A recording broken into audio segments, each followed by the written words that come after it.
It's Nolan. What's going on, beautiful people? It's the kid J Nolan here. Welcome back to another episode of Inside the Industry, your number one source for music and entertainment, breakdowns and commentary. Today we're going to be getting into the industry responding to Diddy's investigation. His homes, were raided yesterday, his Los Angeles home and the home that he has in Miami. And I believe that they were also looking for some things out in New York. So they hit him with the triangle offense yesterday, trying to see what's going on in his personal estate. Of course, we do know that Diddy is under investigation for trafficking. We're not going to say what it is specifically, but y'all know what type of stuff this guy is allegedly into. Of course, with that information hitting the fan, a lot of people are coming out and giving details about what they see, right? What they may have seen, how they feel, people that have dealt with him in the past, had former relationships. There's a lot of reactions going on, and we're going to give y'all some updates on what's currently going on with Diddy, his family, his whereabouts, and things of that nature as well, because there has been more information disseminated to the public. It's getting real messy. It's about to get even worse very soon because some people are turning coat. Allegedly, some associates that are close to him are willing to cooperate with police and the courts if this thing gets taken to trial. So it's a lot going on. I didn't know that we were going to have all of this going on in March. We were just talking about him toward the end of last year, beginning of this year. He was talking about how he vehemently denies everything and people were just trying to get clout and money from him. And now seems like he might be paying the ultimate price sometime soon. I can't say when or how, but that's just how it looks to me. Let's get into the news. Let's get into all of the updates, and I'm going to just fire off the hip. You feel me? Let's get it. Now, of course, everybody was waiting to see what 50 Cent was going to say when all of this took place, because over the course of the last, I don't know, maybe 10 years, he's been waiting for when Diddy goes down. He's been alleging that Diddy was, a homosexual for years. He had footage or some sort of information, detail, whether it be footage, video, or audio, allegedly of Cassie being dealt with by multiple men against her will. That's what 50 Cent said. He said he'd been seen it years ago. He went on a radio station and said what it was. He said that Diddy personally tried to attempt to take him shopping years ago, to which he said, nah, I'm not with that. So he's been on this dude's head top for the greater part of at least a decade, right? So he comes out and says, it's just got real. The feds all in the cribs. Damn, they got the kids in cuffs. So, he's enjoying this. He also said that, is real because they only come if they got a case. The question is not, did Diddy do it? It's Diddy done. Damn. You know what I'm saying? In a third post, 50 Cent comes out and called Diddy too freaky for society. He comes back and says he ran off and left the kids in the whole shit. Yo, he doing the race, said F it.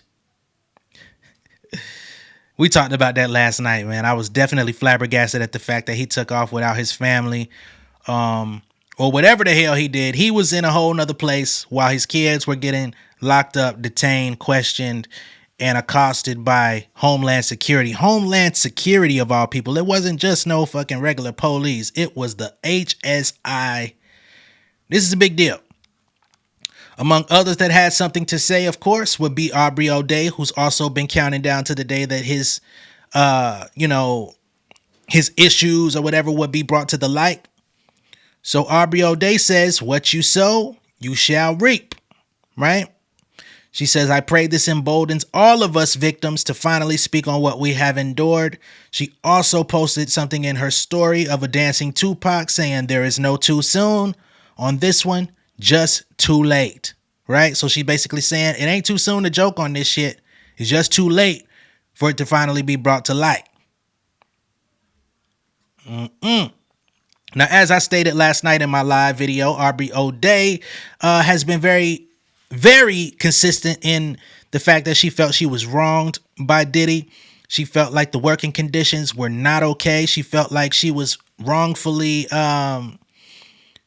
like basically wrongfully mistreated in her time with Danity Kane. She felt like had she been open to having sex with Diddy during the time she was in the group, that things would have smoothed over for her quite differently. She says that he definitely,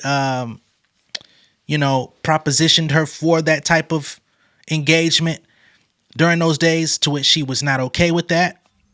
I don't know what's real, I don't know what's not, but she's been consistent in what she's saying. And here we are with what's going on with Diddy in 2024. So nothing is off the table at this point. Right? So that's two.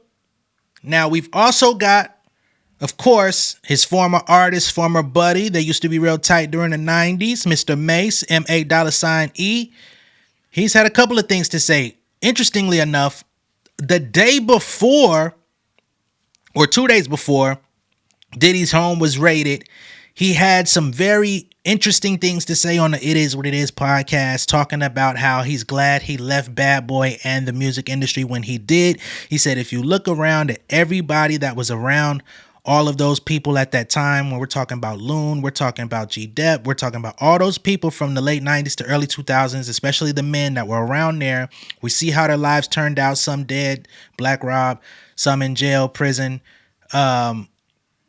whatever's going on. They were all in general proximity to him. And it's not to say that Diddy caused all of the issues in their lives, but however, perhaps if they were being properly treated, properly guided, and properly compensated for their work, it's very possible some of them may not have faced their ultimate fate, because they were dealing in areas that they had no business being so-called stars at the time. But let me get to Mase and what he had to say. All right. So this is the first clip. He came out with something today, him and Cameron, but this is the first thing that caught people's ears even before the investigation hit the scene. On a general spectrum, this tonight, on whatever date this is, we're all here at this very moment, no matter what path you took to get in this room tonight. Yeah. Is a such thing as life, and then there's destiny. Those are two different things.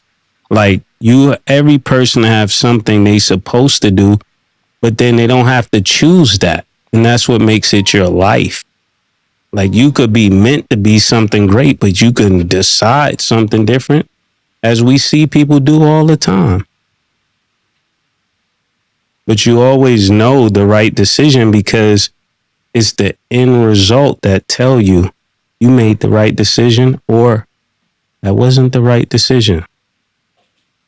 You don't know till the end. You'll know at the end. Did you make the right decision leaving rap? I did. Everything now that we see playing out was all the things I escaped. The car, the shine, the Loon, the Puff Daddy, the Craig Mack, the Biggie Smalls. So even though I made those decisions and it cost me money, that's why I got with Killer and they gave me the money back. I didn't lose no money. Destiny. That boy good. That boy good. That boy good.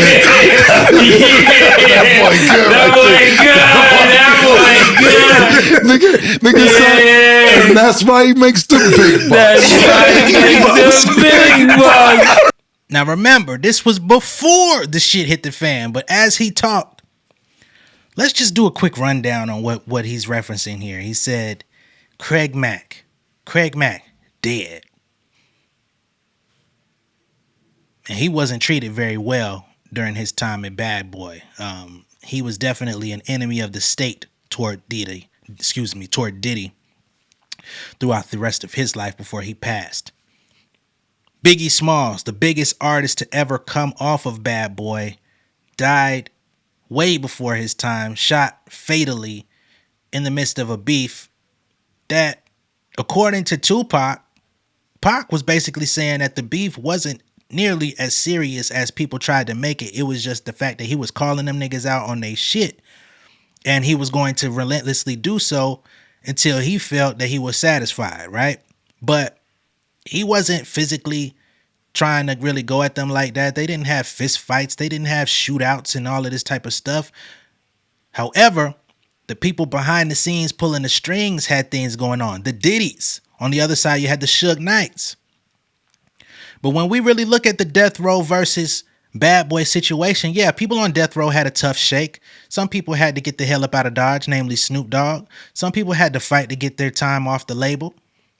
But when you look at the actual casualties of war, Bad Boy is looking like shit is a little bit deeper over there, even from in comparison to Suge.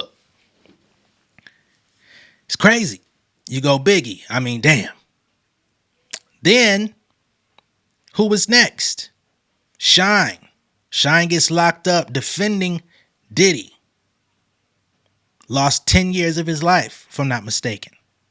Over 10 years. Then you got Loon, right? Didn't Loon come out and confess to an old crime? His shit was just eating at him for years or some shit like that. G-Dep, he was looking very rough for a brief period of time. You know what I'm saying? Black Rob was looking very rough before his passing. I got Loon and G-Dep mixed up. G-Dep is the one that actually turned himself in on a previous crime before he blew up as a rapper. Loon, on the other hand, converted to Islam, changed his life completely, grew out a crazy long beard, retired from music in 2009, and he moved to, Abu Dhabi or something like that? Like, he fled from the States over 15 years ago. Right? Yeah, he took a trip to Abu Dhabi, Then he decided to take a trip to Mecca in Saudi Arabia, and he relocated to Cairo, Egypt. Look at his travels and travails, you know what I'm saying? Since separating himself from Diddy. He went on a huge self-discovery tour, converting to Islam, going to Mecca, doing all of these things. And when you convert to Islam and you take it very seriously, music is actually one of those things that you're not supposed to encounter. It's crazy. You know what I'm saying? So he completely exiled himself from the music industry. Then he decided to move back to the United States from 2011 to 2012, and that's where he is today. And Loon seems to be pretty happy.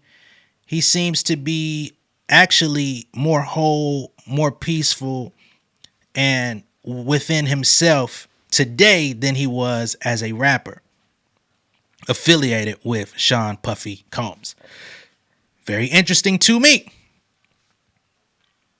Mase even brought up Carl Thomas, which I don't really know his whereabouts like that. Faith Evans converted to becoming a gospel singer shortly after Biggie died and things happened, and she had a couple more hits, and she's been back and forth on that end. So much transpired, even going into the 2000s with the Making the Band cast. None of them are really doing too much. I mean, we got Enes is still battle rapping, still freestyling. We got Babs, who has a battle league. I mean, that's cool, but we saw Fred. Fred has been in therapy or needing therapy for years. He's talked about how the way that Diddy treated him during that whole entire Making the Band saga has scarred him for life. He felt like he was blackballed from the industry. Choppa has had a very rough shake ever since that thing went down. They only got to put one album out on the label and they got discarded. Who knows what type of contract they were stuck in for years because they weren't able to go out and do other businesses with other labels and stuff like that.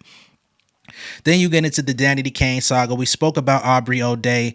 The only person who's actually had any success beyond that has been Dawn. She's had an on again, off again relationship with him, doing Diddy Dirty Money, falling off the wagon. Then they had some issues and disputes. She came back to actually contribute to the Love album. But then when Cassie came out with her accounts of what happened to her, Dawn was supportive of her on that end too. So seemed like she really just only came around. She kept her relationship copacetic because she knew at some point he gonna call, help me get a check. But outside of that, seemed like she ain't really fuck with him like that. So it's getting real deep out here, man.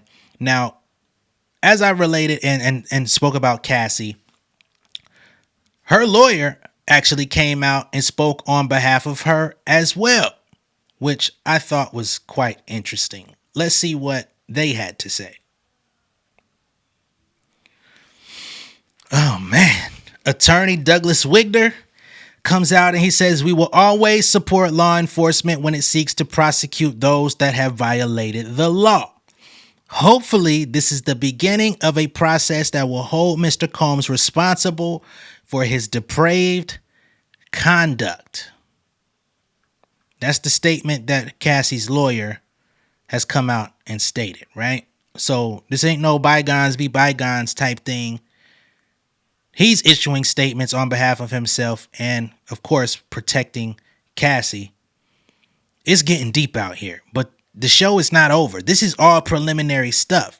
We haven't even gotten to the things that have transpired since last night, right? We just really opening up the can of worms, but baby, they not even crawling out just yet. Now, as y'all know, I spoke about the Lil Rod lawsuit. I've made reference to it multiple times in my lives yesterday. I'm not really going to go through all of that. However, a very familiar name came to the surface today. If you actually watched my breakdown of the lawsuit, because I read it top to bottom, you're going to recognize Miss Ethiopia Habtemariam. Okay? Now, Miss Ethiopia is the former president of Motown. She's worked with Diddy for a very long time. Okay?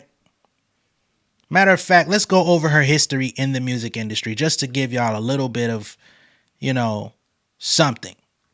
Okay? So, Miss Habtemariam, Miss Ethiopia, she's 44 years old. She began her career as an intern for L.A. Reid at LaFace Records. She was only 14 when she began that internship. That's very interesting to me, but maybe she was on her way to doing something major in college. After 4 years as an intern, she joined Universal Music Publishing. She was eventually named president of urban music and co-head of creative at Universal. So she's been very hardworking or something along the way. She quickly moved up the ladder and was named senior vice president of Motown Records in 2011, right? So she was eventually named in Billboard's 30 Under 30 and 40 Under 40. And again, on the Power 100 within the industry. So she was gaining a lot of power, a lot of clout, a lot of money, I would suggest. And of course, a lot of connections within the industry along the way. In 2014, she was promoted to president of Motown Records and president of Urban Music, co-head of creative at Universal Music Publishing Group. And at the same time, she was UMPG's, which is the publishing arm of Universal's most powerful black woman. In 2022, however, she stepped down as president of Motown Records. But enter Miss Ethiopia in Lil Rod's lawsuit. Over the course of the last 2 years making the Love album, Mr. Lil Rod says that Miss Ethiopia was a very frequent visitor at Diddy's home in the midst of all of the wild shit that was going on. Again, Lil Rod, the producer and engineer that worked on the Love album, he said he was forced to miss holidays, Thanksgiving, Christmas, all types of important dates to be with Diddy in multiple places. He was with Diddy in LA. He was with Diddy in New York. He was with Diddy in Miami. And I believe they were also in the Virgin Islands. Okay? On yachts, boats, studios, the whole nine. Lil Rod was allegedly, I keep saying this, he was approached by Cuba Gooding Jr. for sex. Diddy wanted him to have same-sex relations. He tried to get, he tried to leverage Lil Rod's affinity for Stevie J because he said he used to look up to him. He said, hey, Stevie J's down with this swoop too. Right? But in Lil Rod's lawsuit, he specifically named Ethiopia Habtemariam in there, saying that she was frequently in and out of his house for different encounters. He did not know what they were doing specifically, but he basically identified her as a witness and as aiding and abetting an ongoing trafficking operation and RICO operation ultimately, right? Because Miss Ethiopia, he also named Jimmy Iovine, if I'm not mistaken. No, Lucian Grange. He said that they were funding this RICO operation of escorts, drugs, sex parties, unsupervised, unsecured events that ended up turning into wild sexual encounters. A shooting that took place in a studio where there was no security present when the police came. They basically looked around the scene, acted like they saw nothing, even though there was blood trails all over the bathroom. I even showed y'all the blood trail in the bathroom, from the floor to the floor inside the stall to the actual toilet being hit with trails of blood. He said that they didn't even clean that shit up. The police came there, saw what was going on, and then reported to the news that somebody was shot outside the studio rather than inside the studio restroom. This is all in Lil Rod's lawsuit. He claims that Diddy has insiders with the LAPD or close to the LAPD that have been aiding him and allowing him to get off. And now we have his homes being investigated by freaking Homeland Security. So why am I talking about Miss Ethiopia? Well, as of today, reports are now saying that Miss Ethiopia is going to be willing to testify against Sean Diddy Combs if this issue goes to trial. She is now turning coat after years of dealing with Diddy, years of funding whatever he had going on. She now says that she has some level of knowledge or intel that she can offer to the feds if need be. Come on, man. The tables are turning. The tables are fucking turning. Okay? As a matter of fact, there's a court document online that was released by YouTuber Make It Make Sense, aka Mims. I don't know him personally, but he released some paperwork with her name in it, which I thought was very interesting. Okay? I'm going to pull it up for y'all in just a moment. So here we have the first document. T.A. Blackburn Law, Tyrone A. Blackburn. This is in New York, D.C., and New Jersey, member of the bar. This says via Pacer. I don't know how to read all this shit, man, but this is a statement speaking to the account or willingness of Miss Ethiopia. It says, Dear Judge Oatkin. So they're sending this to the Honorable J. Paul Oatkin. He's the Thurgood Marshal. He's at the Thurgood Marshal United States Courthouse, right? I'm willing to provide your honor with an update regarding the above referenced matter on behalf of the plaintiff. On March 21st, 2024, plaintiff entered into an agreement with defendant Ethiopia Habtemariam. Under this agreement, in exchange for a declaration that will be appended to the forthcoming amended complaint, the plaintiff has agreed to dismiss all claims against Habtemariam with prejudice. So due to her cooperation with law enforcement, Lil Rod is now taking her out of his lawsuit, right? So when this thing, or if this thing actually goes to trial, she will not be implicated in the final judgment or whatever the hell's coming henceforth. All right. Now, this is the list of the original people that were named in said lawsuit from Lil Rod. It was Sean Combs, Justin Dior Combs, Ethiopia Habtemariam, Lucian Grange from Universal, Kristen Coram, which is Diddy's partner. They say that she is his Maxine Ghislaine, or whatever the fuck that lady name is, to his Epstein. She is the one that's pulling all of the strings alongside Diddy. Also Chalice Recording Studios, that's where the shooting took place. Love Records, Motown Records, Universal Music Group. These are all of the companies. Of course, Love Records is owned by Diddy. Motown and Universal have been funding him.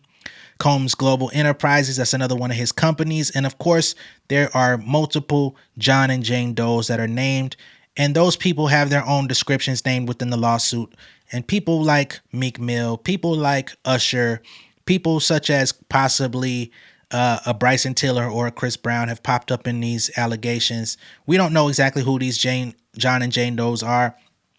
There were other people that have been named but not implicated, such as Young Miami. She was named, but she is not a part of the plaintiff group. And we've got a declaration from Ethiopia, so she is willing to take this stand and speak to clear her name and go against Diddy. As we talked about the arrest of his two sons, Justin and Christian, his sons have now left Diddy's mansion after being released from the federal whatever they had going on, Homeland Security, taking them to the police department. They went in, and last night they were seen removing several boxes and things out of Diddy's mansion, right? So they're relocating, not to return probably anytime soon, right? So approximately around 10:30 p.m. last night, there was some movement, including what appeared to be at least Justin gathering boxes and or luggage. Paparazzis who were stationed outside recorded the action from beyond the main gate. So they were outside the gate, but they were still able to obtain footage of him packing up and leaving. All right. There were other people in the mix as Justin and Christian were coming and going, but they're unclear on who they might have been. In any case, they're told nobody's been back to the property since then, right? And as I'm speaking to you all, I just got a new update stating that Diddy has sold off Revolt TV. This is wild. Every time I make something, I'm not even live right now, but every time I get on and talk about this guy, something else just falls from the effing sky. This is exclusive, y'all. Diddy is no longer associated with Revolt TV in any form or fashion, the company he started in 2013, because it's now completely under new ownership. Sources familiar with the deal say Diddy recently sold off all of his shares to an interested buyer for an undisclosed amount. They're told the company will remain black-owned, upholding its original connection and dedication to furthering the culture. However, they will be doing so without any involvement from Diddy or his constituents. Wow. The new boss who bought his shares wishes to remain anonymous for the time being. And again, they're saying that this person does share a deep passion for black culture, and they plan on publicly making a formal introduction in the coming weeks. As we know, Diddy did remain inactive with the network. He stepped down as chairman last November, so he was not necessarily in office for the last few months, but now he took a payday to remove himself completely. Wow. Wow. As of now, Revolt CEO DeTavio Samuels and Chief Brand Officer Dion Graham will remain in their current positions and assist the owner while the ink dries on this new contract. They're also saying that no major changes to staffing or production will be coming. Oh, wow. That's crazy. It's very timely. That's all I can say, man. So we've got Diddy's sons leaving the house, moving all their shit out to not return anytime soon. We've got Diddy selling off his remaining shares of Revolt to a new owner just now, just today. What else do we got on the docket here?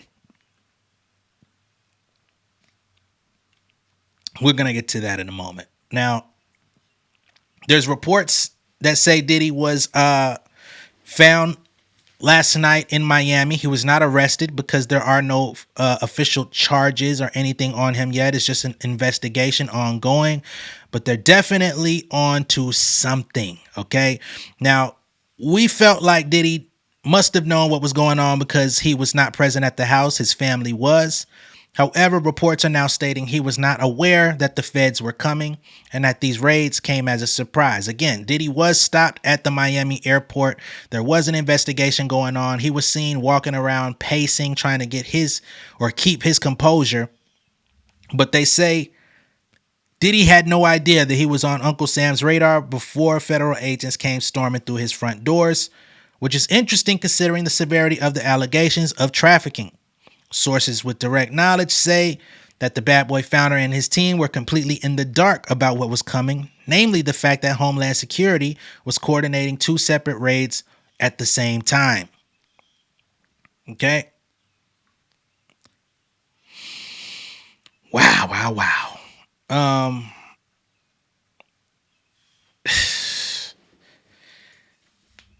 Damn. You going out bad, son. Sources say that Diddy was getting ready to enjoy spring break with his kids, a couple of whom were still in high school. So I guess the remaining children were with him. So you had Justin and you had Christian that were on the premises of the raid. And then the younger children were with him about to board for a spring break vacation. And the jet might have been coming to pick those guys back up, at a later time, because the jet was reportedly making quite a few stops the last 2 days.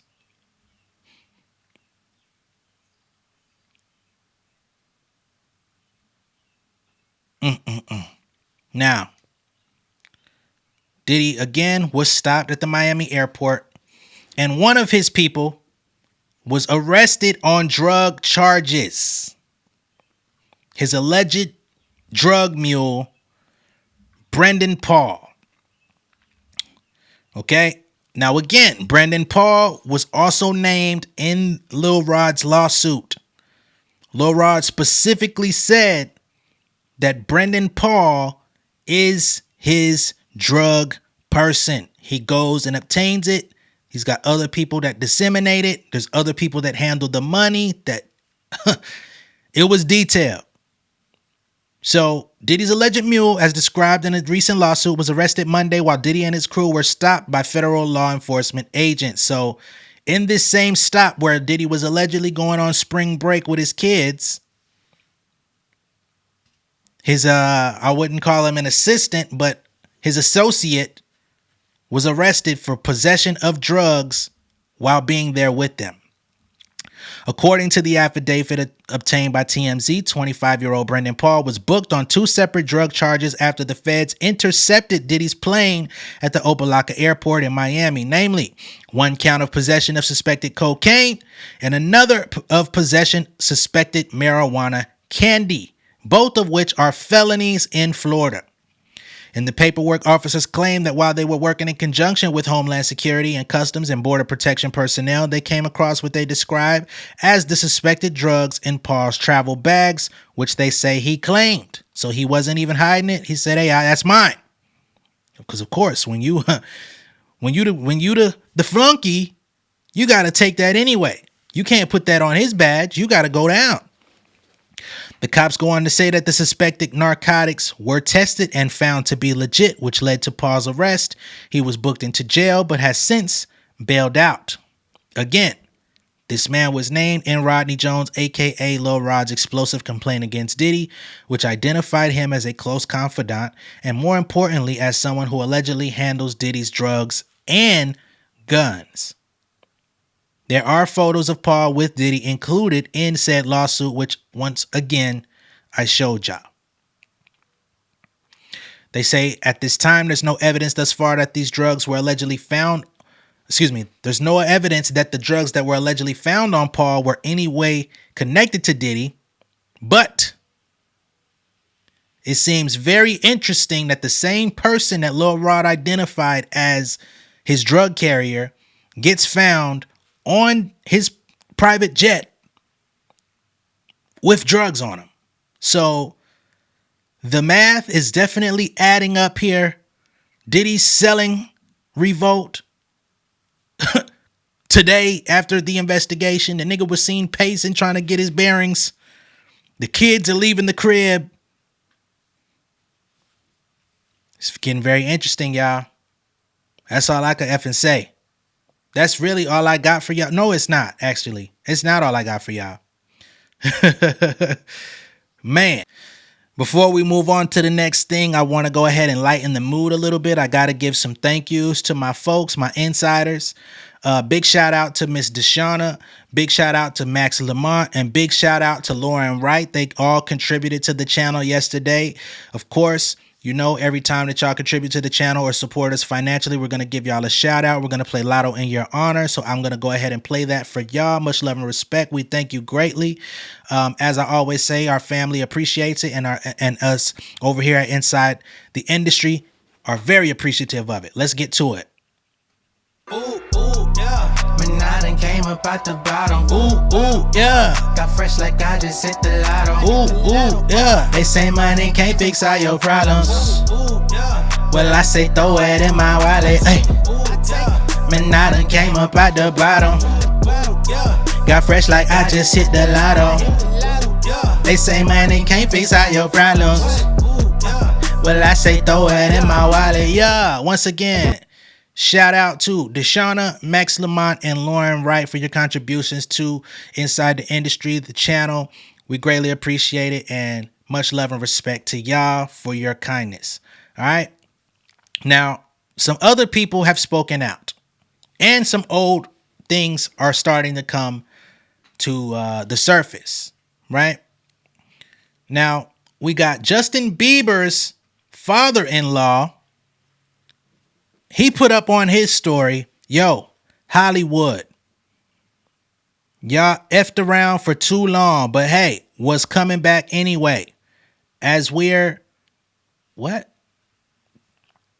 I don't know what all this say. We're caught up in the air, etc. Thought I'd give all unrighteous a little heads up. Apocalyptic is on the way. Can you say, hey who? Oh, hey ho. Hey ho. And he also tagged John 3:36 from the Bible in this post. So Justin Bieber's father-in-law makes a, interesting connection in the midst of all of this. We've got Mase, who came out with a new statement today. Not that he's saying anything special, but we spoke about Mase talking about Diddy days prior to the investigation. Now here we are with Mase today. Your hosts, Mase and Camp. What's up, man? How you doing? Killer, I'm doing good, man. Reparations is getting closer and closer.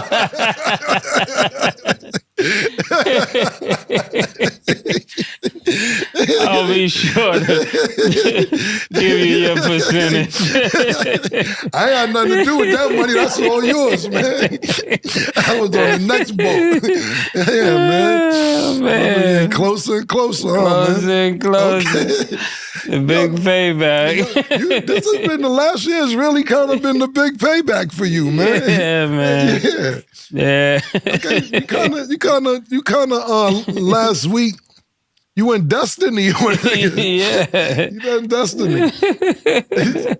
You know what happened yesterday, right? Yeah, man. That's what I'm trying to say. It's going crazy. What happened? I'm gonna let you start. What did you see that happen? Oh, yesterday was the anniversary of Biggie Smalls' album, 27 years later. Now, ain't that some crazy shit? This nigga house get raided on the 27th anniversary of Biggie's album, Life After Death, which he was not even alive to see the release of. That's some spooky shit. That's what I seen yesterday. That's what I was talking about. Yeah, that was real. It's amazing that all of this would transpire on that day. What's crazy is yesterday was Biggie Smalls' 27th anniversary of Life After Death.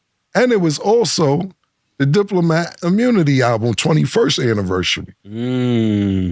Shit, it's shit going on. It's going on around. Yeah, man. I was just saying, that day yesterday was kind of... That's eerie, man. Yeah, that's the word I'm looking for. It was just Yeah, what's that going was on. crazy. That's kind of crazy, man. I had no idea that, the internet lets you know, because I don't be knowing these dates for my albums or other people's albums, but they will remind you, man. Yeah. That's all you seen? In a lot. Well, that's what I seen. That's what I was. I seen helicopters, all kind of stuff. Okay. It's a lot of things. Yeah. Got it. Well, I'm happy you guys are having a great day. So that's Mase. It's not over with, though. Okay? It's not over with. So we have a neighbor, allegedly, that lives in the neighborhood of Diddy and Sons. He had something to say talking about there's allegedly minors brought to this specific home by the busload late at night. We don't know how real that is, but this is what the man had to say. The streets was blocked off. He was trying to get out. Apparently he lives with his rich father. And this is what he said he's been seeing. Of course, my internet would act freaking janky right now.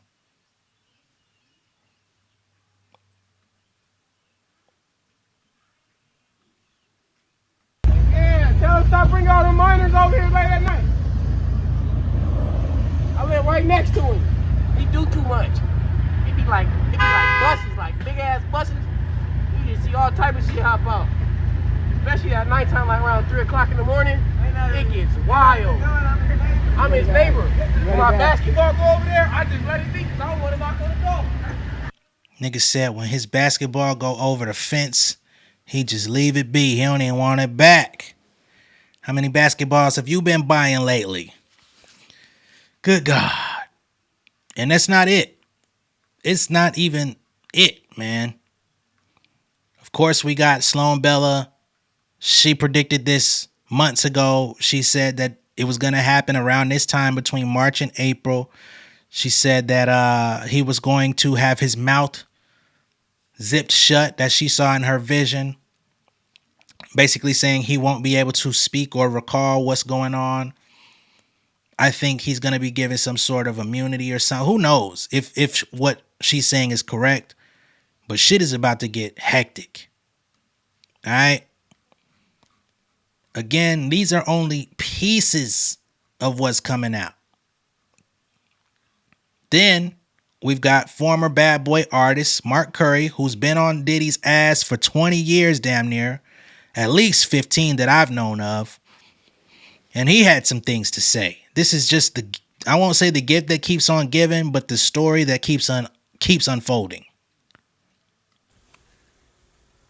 Craig Mack and Black Rob did not live to see this moment. And this was a moment, like I'm telling you, Craig Mack was so furious with Puff. He hated Puff so much that I used to have to calm Craig down. Like, Craig, just chill out. Let's go record a couple of songs and, let's just chill out, man. We was on tour. We was like, yo, come on, man. Just, we gonna make it work. He hated Puff. He hated Puff. Then I had Black Rob. He hated Puff. He not like hate Puff like, it's just, you be like, man, only thing we got, sometimes you realize the only thing we got is us. Now, let me tell y'all something. Look at how many bad boy artists had to go to jail. And you be like, when nigga had to go to jail and was an artist on your label, so the whole time a nigga was in jail, he was in there thinking about jumping off a building or flying you be like, damn, man. You be like, yo, it's playing on him with the pilot down. He got a pilot. The pilot, is he flying the plane by himself? That's what we want to know. Is he flying the plane by himself? So that's Mark Curry, former bad boy artist, speaking on the interactions or the history of what was going on with former artists that all served prison time for whatever the fuck they had going on in their life. He said he got from up under the thumb, which he did many years ago. He wrote a whole book talking about how Diddy was the devil or some sort of connection to the devil, perhaps just the devil in their lives. But he's been on this wave for many years. I remember when I first signed up on Twitter around 2008, 2009-ish. Mark Curry was on Diddy's ass. Pause, no Diddy. Since then. All right? Now, we also have an old Howard Stern clip that's circulating online about Usher and the things that he witnessed or was a part of or just seen what was going down at the tender age of 13 years old when his parents allowed him to go live with Diddy, which, between Usher going off and living with Diddy and Bow Wow going off and becoming under Jermaine Dupri's guidance at a young age, I don't understand how parents let their children go off and do that. I know it's about a financial thing and you're hoping that these people got your child's best interest, but you come to meet these people when your child has not known them for years and you just allow them to go off and be living in a grown entertainer's lifestyle. That shit always been questionable to me since I've known about it, but here's Usher and his account. And of course, he didn't say too much to protect those that could possibly be implicated, but he said enough to where we should know he's seen some shit. Moved to New York City, and I lived with Sean Puffy Combs for a year. That's the crazy thing. Now, that was L.A. Reid's idea, right? We're sending you over to something called Puffy Flavor Camp. There you go.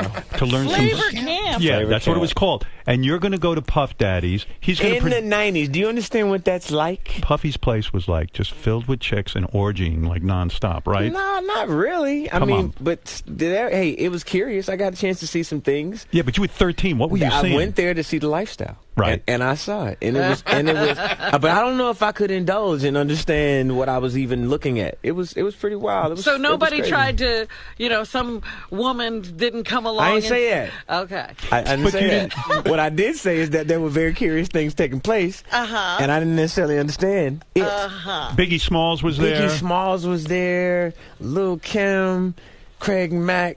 All these people are hanging around. Yeah, man. Faith Evans. And your parents Jodeci, were Mary okay? J. Blige. They didn't know nothing about this shit. Oh. I was having a good time. You know what I mean? Does he have you doing any chores? Are you doing dishes at all? I mean, to keep you humble somewhat? Or are you just like, can you stay up till 4 a.m. with them and party? I mean, I could. I actually stayed up longer than them. And do you have money? What's going on? I mean, I had like per diem. Yeah. I had like, What like a a living. life. Yeah, it's pretty crazy. 14 years old. You're a dad now. Would you ever send your kid to Puffy Camp? Hell no. Hell no. Come on, man. Usher, I don't even know, bruh. I mean, you were young. You were put into the game. But your association with Diddy, Russell Simmons, you was just with that nigga. He done got served for his crimes out in Bali. Man, you stand that close to the sun, you gonna get burned, my nigga. That's all I know. And that's all I got for y'all. Like, I don't even got too much more to pour into this story. As y'all know, I will continue to report on it as new updates come to the light. We've already been on here for close to an hour. You can already guarantee there's going to be more. No need in just hoarding this situation, because more info is coming probably this week. I mean, the nigga just sold his company the day after getting raided. Hey, man, much love and respect. Thank y'all for tuning in. All my insiders, I appreciate y'all. This journey has been amazing since a lot of y'all came on board. I was just looking at the analytics. Over 3,000 of y'all have come into the fold since January. It's been amazing. I hope that y'all stick around. I hope that y'all don't take it too serious when I debate with y'all in the comments. I see some people that have been feeling some type of way, and it ain't even been the people I'm debating with. What the hell is that about? But nonetheless, I do want to go ahead and express my gratitude. I appreciate y'all. Be sure to like and share this video. If this is your first time seeing me on YouTube, go ahead and subscribe to the channel. Become an insider yourself. If you're an outsider and you're not convinced yet, I don't know what the hell else you need, man. We do this all the time. I do this a couple times a day, and we don't hold no punches with it. This is the real. This is the raw. This is Inside the Industry with J Nolan. I'm gonna catch y'all later. Much love and respect. Y'all be safe out there. And I got some more on the way later today. All right? Peace, y'all. king of my city and cul-de-sac. Coming, I swinging like soldier rag. Leading my people like quarterback. Boy, I study this shit, I'm an almanac. Had to get up and grind. Knowledge is booming, I'm here to apply. Came with the chip and the dip, it just single the mind. We finna do more than survive. I need my check. Spinning the block for the Gouda, we hitting the jeweler to flood out the net. We don't do beef for computers, I'm straight out the sewer, we come when you rest. Niggas be looking perplexed, so keeping my foot on their neck. No map, I trust my gut for the quest, but drama, I'm fully abreast. I was ready for years and they doubted me. All of a sudden they tell me they proud of me. I been dropping these haters like calories. Cross them out, I came back with some boundaries. Stand for my honor, but too raw, no corner. Packing the stick with a drummer. Wanna catch my bad, won't fumble. I done came too far to be humble.